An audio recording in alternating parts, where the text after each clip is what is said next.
Greetings to all Trump haters and Democratic Party apologists. While you've been busy warning us of a Trump fascist dictatorship, I'll bet you didn't even notice how Barack Obama has built the foundations and paved the way for just such a national security police state. Barack Obama, with help from the Congress and the Supreme Court, has quietly expanded and deepened the national security police state apparatus built up under George W. Bush, and has effectively gutted the Bill of Rights. Obama has used classic Nazi propaganda principles to divert media attention, and thus our attention, away from the nefarious activities of his party and his administration, and toward fake boogeymen, like fake news.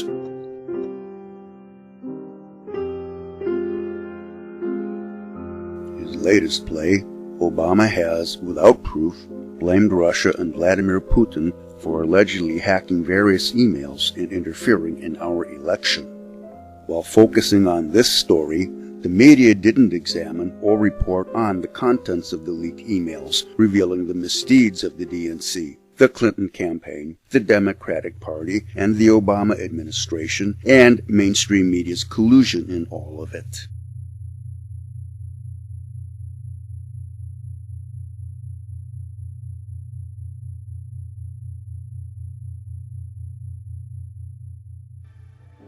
Obama politicized the FBI and the Department of Justice. He let the Wall Street bankers go free for ruining the economy while prosecuting their victims who took out mortgages for mortgage fraud.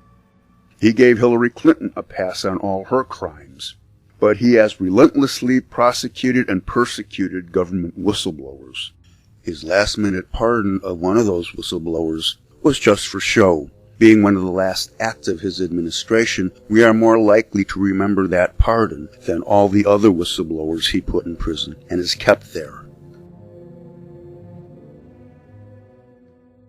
Obama has asserted the right to extrajudicial executions of U.S. citizens and has had 3 killed that we know of. Extrajudicial simply means without due process of law, essentially murder. He acquired the authority to disappear people, suspending habeas corpus, arresting people and holding them in undisclosed locations essentially forever, without even charging them with a crime and without even acknowledging to anyone looking for them, or anyone else, that they are in government custody. While complaining of fake news, Obama has expanded government censorship laws and approved measures for the government to make up and spread its own fake news, called propaganda, right here at home.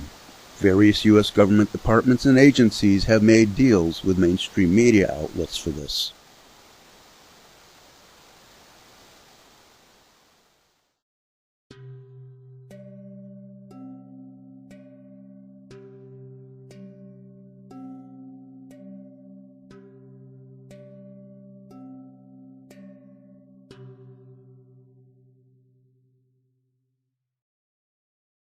Obama has increased government spying on our own people here at home.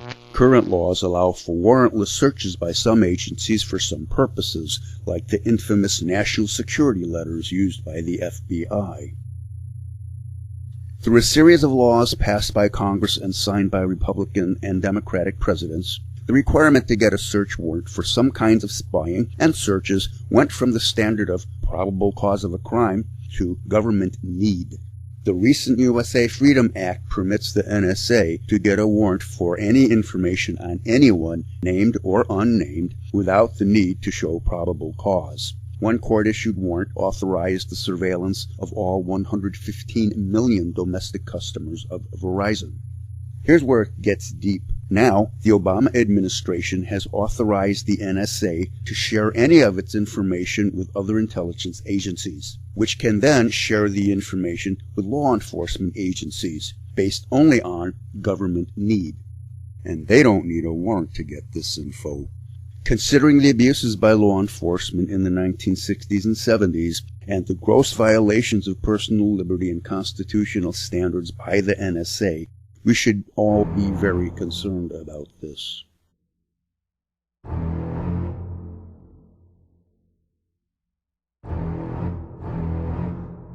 Obama has waged acts of war in seven foreign countries, killing hundreds of thousands of people and helping to create the biggest refugee crisis since World War II.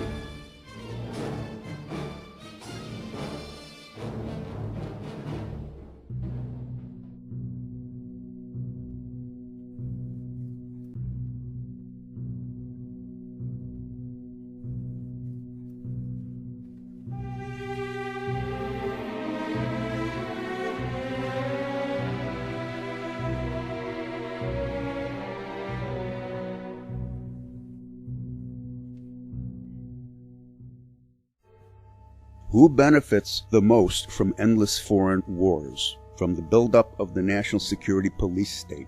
Always follow the money, from the taxpayers to the government to the real beneficiaries of government policies and programs, and it's not we the people.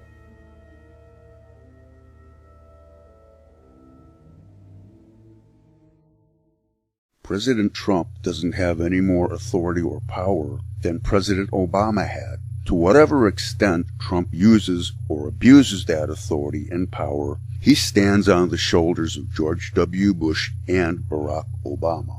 I strongly doubt that the ruling oligarchy will let Trump or anyone else become a true independent dictator.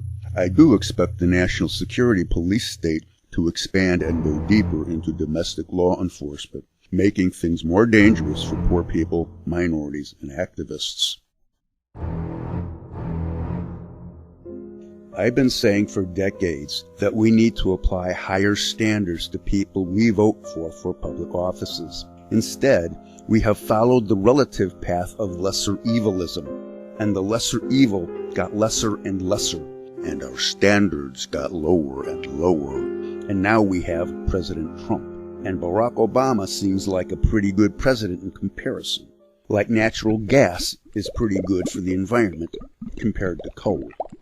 And after 4 years of Trump, which corrupt establishment corporate Democrats will look good to you in 2020? In so many ways, we are like the fabled frog in the pot of water, getting hotter and hotter until it's too late to jump out.